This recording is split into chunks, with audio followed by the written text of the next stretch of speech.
mengurus orang lain. Masya Allah, suaminya solih, istrinya berantakan.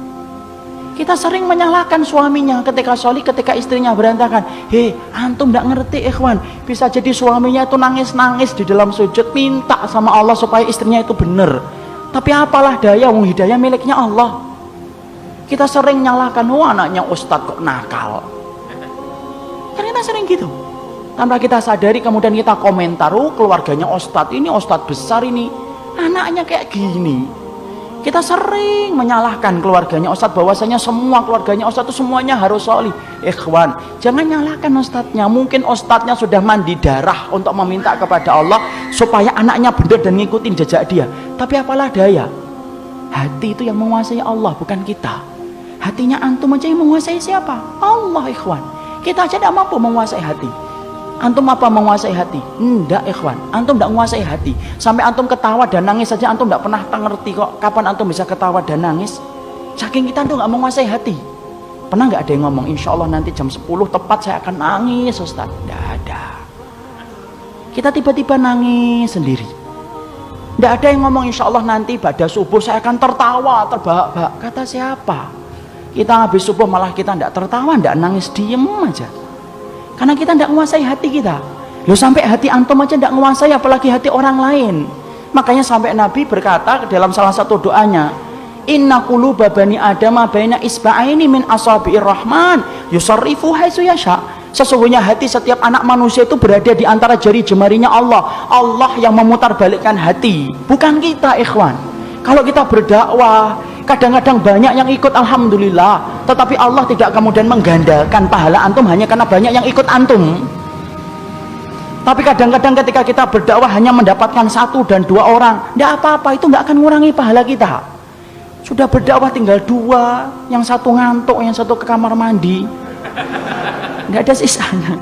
Tidak apa-apa, ikhwan. Emang antum kira bahwasanya seorang ustadz yang nggak lari, satu ustadz yang ada di TPA ngajar anak TPA kemudian dia menjadi lebih rendah pahalanya? Masya Allah, kata siapa?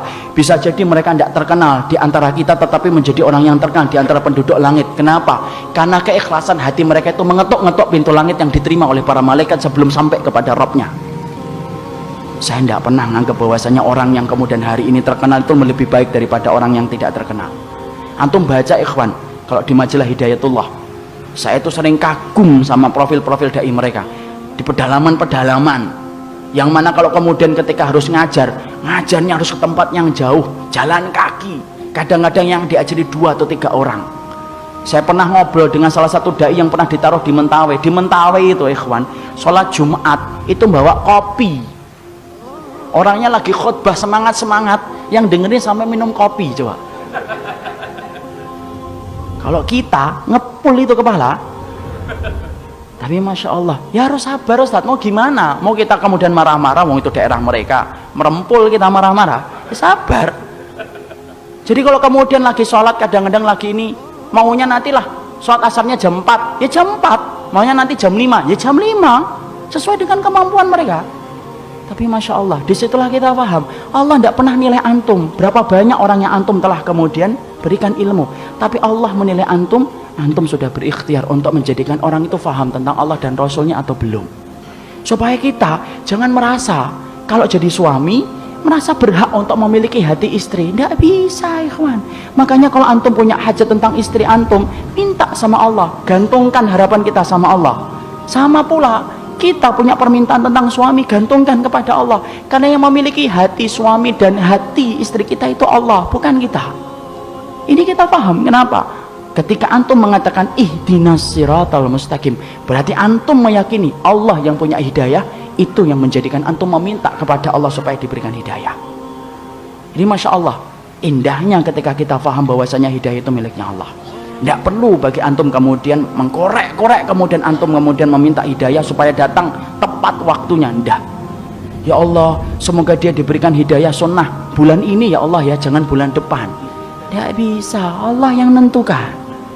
Kalau Rasulullah dan Nabi Nuh saja tidak menjamin mereka mampu untuk kemudian menembus hati orang yang paling beliau cintai, apalagi kita. يا قلب قد كان يوما كلام ربي ضياك وكنت تهفو لأخرى وجنة